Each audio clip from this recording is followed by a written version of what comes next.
Welcome to another episode of The Grip Guys.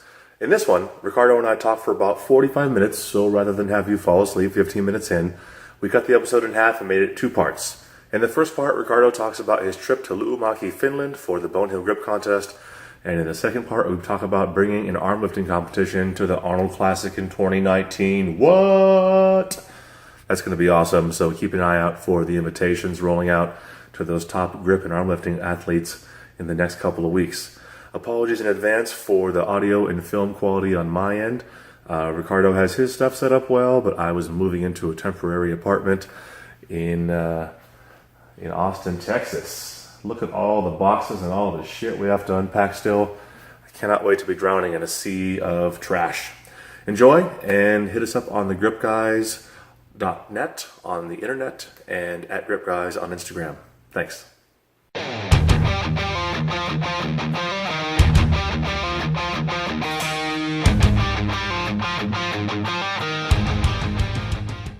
Welcome to the Grip Guys episode 4. I am Clay Edgen, sitting in lovely Austin, Texas after a recent relocation. With me from Santa Maria, California, my co-host, Mr. Riccardo Magni, fresh back from his trip to Finland. Riccardo, will you please start us off on this show of the Grip Guys talking about your experience in the Luumaki, Finland, Bonehill contest? I'm never going to get it right. So you talk for a while. Sure. All right, Clay. Well, thanks. So Finland is an amazing country. So first of all, the whole process of me getting from my house in Santa Maria to Luumaki, Finland, where Arto Juronen lives. And by the way, I learned something new many things, Clay, when I was in Finland. One of the things I learned that was new was that the J's are pronounced like Y's.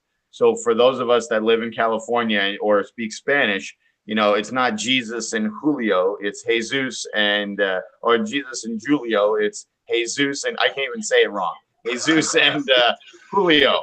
Look, so when you see a guy, people, you're not helping. This is not helping. Sorry, Clay. Well, you're in Texas. You can work on your Espanol when you're in Texas. But the bottom, Tex-Mex. Yes, the bottom line is that all the J's that begin words in Finnish are pronounced like Y's, just like Spanish. Okay. So even though I've been calling him incorrectly Arto Juronen for 3 years, it's actually Arto Juronen. So, or Jesse Pinunen, it's Yessi. Yes. Y.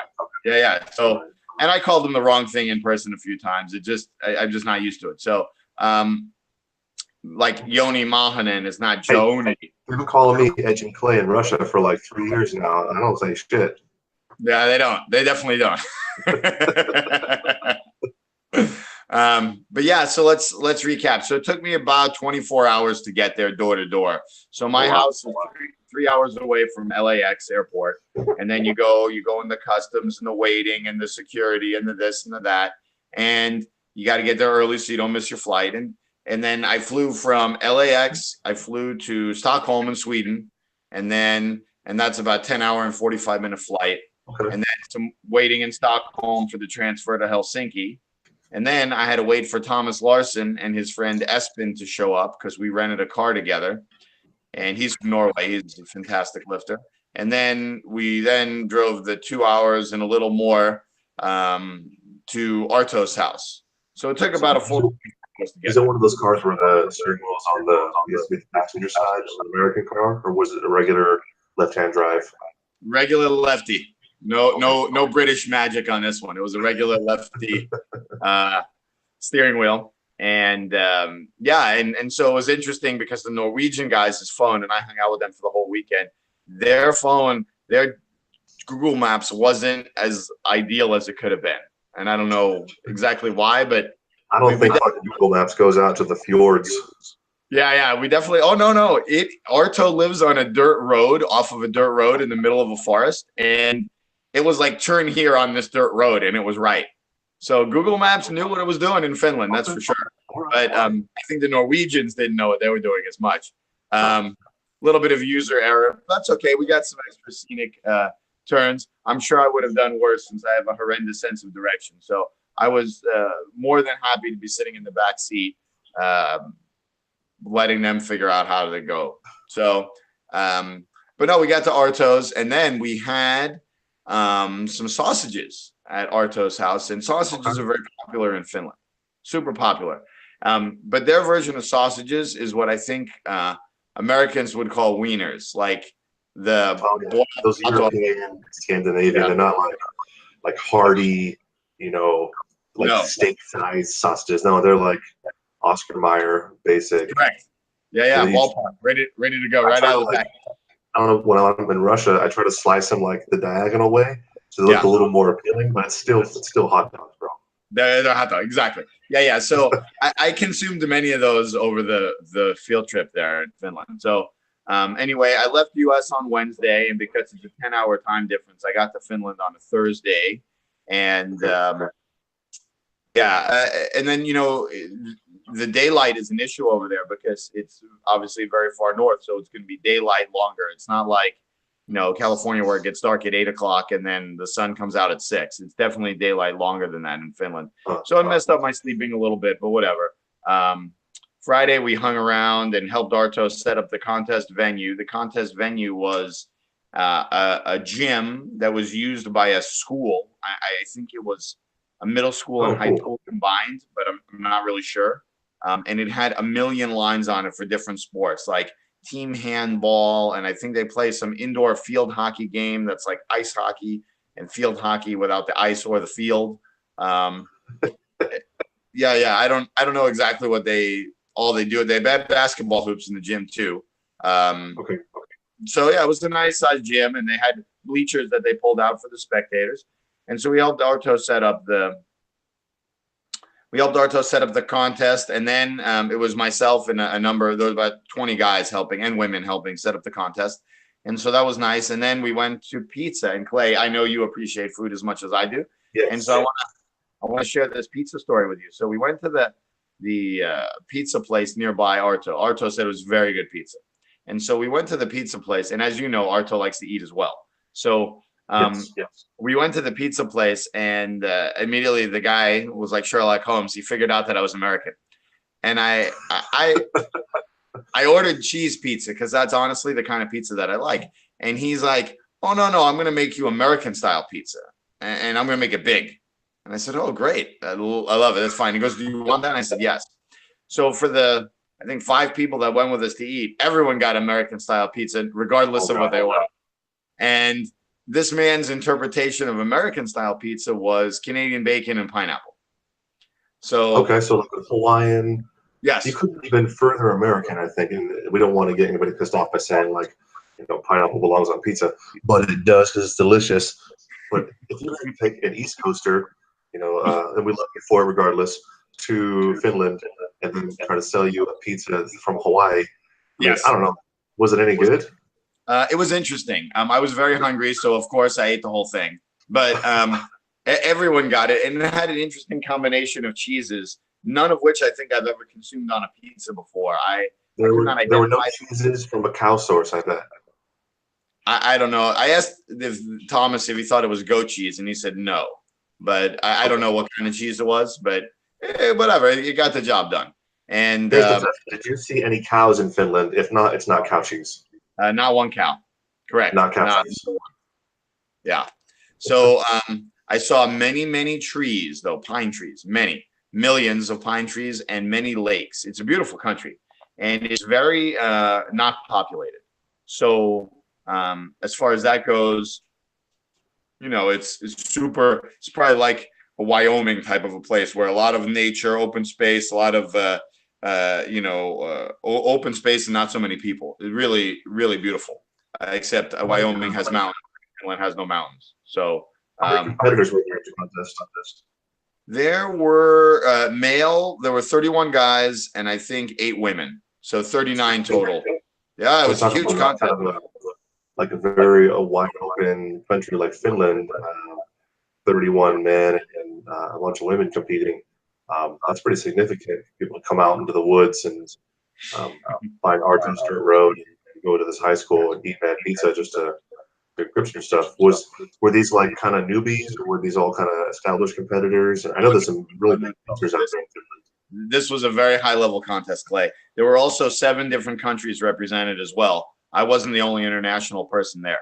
So There were a lot of countries. So there was Norway, United States, Finland, Austria, Germany, England, and I think that's 6. I think I'm leaving someone out. Maybe 6 countries. There were a lot of people there from other countries. No Sweden, though, surprisingly. No Russia, which are the next 2 closest, or Denmark. None of those. But no, the people were very high level. So in the male category, and some of the Americans may have heard of these people, but of course, Arto Juronen, Jesse Pinunen, Harry Talonen, who you know from competing against Harry in Russia, Joni Mahanen, who's been second in King Kong grip a number of times. I mean, these guys are super good. And then there are these other dark horse guys who I'm not super familiar with, but they're very good, especially on the one-handed lifts. On anything with one hand, they spend a lot more time on practicing. So another one is Nico Unilainen. He's a middleweight guy, and he actually beat me by 2 points, and I wasn't totally familiar with him, and I looked up the results. I mean, he got 20th in King Kong last year, regardless of weight class. Yeah, weighing under 200 pounds. The man is very good. So what were some of the best performances that you saw this weekend? Well, Clay, in the 6 events, it took a world record to win every single event except for the silver bullet. So your world record is still safe, edging Clay. I know. Another week. I'd be surprised if you busted out the number 4 right now on camera and tried to break it right now. But the reality is, it took a world record to win every other event. Wow. So it's the contest.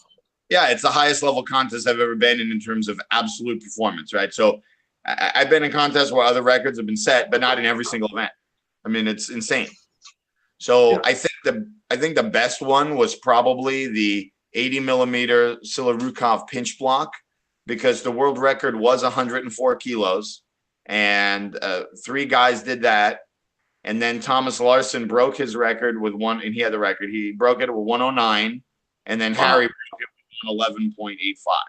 So it took 2 world records to win that event. So very, very impressive. I mean, the other ones, record in the finish. I mean, they're all records. Everything was record except silver bullet, which was only a measly 15.44 seconds by Jesse Pinunen. Only, which I think is probably the 3rd or 4th best performance of all time with a new gripper. And that was the worst winning result. So unbelievable. And on that gripper, by the way, I couldn't even do it. I couldn't even set it. I was super close, and then I went to pick up the bullet and it fell out. But only 3 guys could do it, and a number of people tested it, like Harry and Arto, who've done the number 4 in contests, and they couldn't do it either. So it was a very impressive performance by Jesse on that one, for sure. That's awesome. And so you ended up, what was your placing in they had weight class divisions and they had an overall, right? Yes. So there was a 105 kilo weight class. So I weighed in at like 102.5 kilos, around 226. And I got 4th in that class. I was 2 points out of 3rd. It was super close. So Thomas Larsson won every single event in our class, and he was by far the class of the field. He's an excellent competitor, fantastic guy, and very, very strong. And so he won every single event. And then it was between me and Joni Mahanen and this Nico Unilainen, and I got 4th by 2 points. And I'm going to be honest, Clay, you and I have traveled internationally together when we went to Russia in 2017. I don't think that people understand the difference of what it's like to compete when you're 10 time zones away. It's hard. Yeah. So, for example, the first 3 events, it was like me competing at 11:30 p.m. to about 4 a.m. And I was within, on some of the lifts, 95 to 90. My worst was 95% of my PR on those 3 events. I did not PR on any of those events. And then once the clock shifted later in the contest for events 4, 5, and 6, I was that was around 5 a.m. when I normally train to like 8 a.m. And I made PRs in every single event. And at that point, I was ready for more events. I was like, where are the bonus events? Guys, bring it. So for me, and I'm not trying to be a crybaby, because I knew what was going to happen, because the same thing happened in Russia. it's just extremely difficult to get your body. I mean, your mind is willing to lift the weight, but the body wasn't always ready to go along with the program there in the middle of the night, even though it was at like 10 a.m. Right. So what happens is if you're unfamiliar, for the two people watching at home, is it your kind of endocrine system, your testosterone and your melatonin, your serotonin, this natural 24-hour cycle. And when you get used to working out at 5 in the morning, and you're telling your body, I'm demanding testosterone to work out and be strong at 5 in the morning, it's going to produce it at its highest levels then. And then it will go to that valley, maybe, 5 in the afternoon, when you want to cry, eat some ice cream, testosterone levels are low. I do it, you do it, everyone does it. I'm normalizing it, and then you swing back into high test land at 5 in the morning the next day. So for you were kind of coming out of that valley, climbing up the hill, your body's getting more ready for exercise. When you're demanding these max effort lifts at the opposite end of that spectrum and still getting within 95%, that's pretty damn good. And if you didn't have the pressure of competing, getting that extra 5%, you were right there, I think. So that's pretty commendable. And when when I was traveling to Russia this last year, they gave us the competition schedule. So at 9 a.m. we do silver bullet, at 6 p.m. we would do this event, 8 p.m. we do this event, and I just took what time it was in California and shifted it back. So I was doing silver bullet at 8 p.m. I was doing at 5 in the morning rolling thunder. I was doing at 8 in the morning, the next event. It's the only way, and it takes you a few weeks to get that cycle kickstarted again. And then you come home and you feel like trash because you've traveled and you've eaten weird food and you've been sitting still for 30 hours. And then your system's all messed up again. But to get that right for international travel, you're absolutely right. There's a big deal. A big caveat to be made on that international thing. Yeah, well, clearly I need to do exactly what you just enumerated prior to going to St. Petersburg next May for the World Championships. Clearly I need to adjust my training schedule to match up with the contest schedule, and for probably a month beforehand. And I will be optimistic that I'll have better results. So, it's just what I need to do, because my body was a little confused. I felt like a zombie. It was quite frustrating because I was right on the edge. And I knew going into Finland, these are the top guys. No Americans ever come to Finland before to compete against these guys. It's like going into the lion's den. These guys are animals. You look at the guys and they're not necessarily like bodybuilder looking, physically imposing. And then they're ugly. The Finnish are ugly is what Riccardo is saying. We know. And then they just pick up these crazy weights, and it's just shocking. It's like that little guy just lifted more than, many other big guys that I see in other contests. And then the big boys come out, and then it's like, get ready. So the guys are really, really good. And I had a great time. Arto did a fantastic job with the event. Really nice job with the event. The local newspaper was there. They interviewed me. There's just a lot going on. It was really positive. The mayor of Luumaki gave an opening ceremony speech welcoming the international people. Yeah, she did it in Finnish and English. He was also the pizza guy. He was also your cab driver. He was also manager of the general store. Yeah. No, not quite. But Arto's town has 5,000 people just for and Helsinki, the big city, has, their capital is like 1.5 million people. So it's definitely, talking about California where there's 35 million people, definitely a smaller scale. So, but it was fantastic. It was really good. And then after the contest, of course, we all went back to the hotel, which is a little more like a motel, but it was nice. Beautiful views they had their own lake there, or a pond, I guess, maybe, but super nice. And then some more fireworks happened the next couple days, Clay. I got invited to go to 2 other gyms, and boy, that was fun. You sent me some videos, I think, of Jesse doing some pretty spectacular feats of strength. So we'll add that as our bonus content for the week on the episode. Why don't you give us a rundown and kind of walk down that? Yeah. So I got invited to this. There's a guy named Henry Hermola who has a gym in a small town called Heinola. It's actually bigger than Arto's town. And we went to that gym. Thomas and his friend Espen and I went to that gym on Sunday afternoon. And to be honest, I was feeling actually better when I went to that gym than I did during the contest. I think I was starting to adjust a little more. And I did not even feel beat up. And Clay, just I know you know this, but I was going to Finland the best shape I've ever been in. I was in fantastic shape, the strongest I've ever been. And then when I was there in Heinola, we did a number of grip feats. That was fun. And I don't really practice the feats. I like to do well in the contests, but I did do well on some of the feats. So they had a 67 kilo inch dumbbell that I lifted pretty easily. I still failed on the real inch dumbbell. The real one was 73 kilos? 78. They had a 77 and 79 kilo version. I still failed on those. I mean, I got them off the ground, but I didn't even bother posting it because I'm not going to post it until I make it correctly. And then they had some blobs, which are not normally my favorite, but I lifted the blob 50. I've never encountered one of those before. And I just walked right over and just plucked that one up. And then I tried this blue Silarukov blob, which was 24 kilos, 53.6 pounds.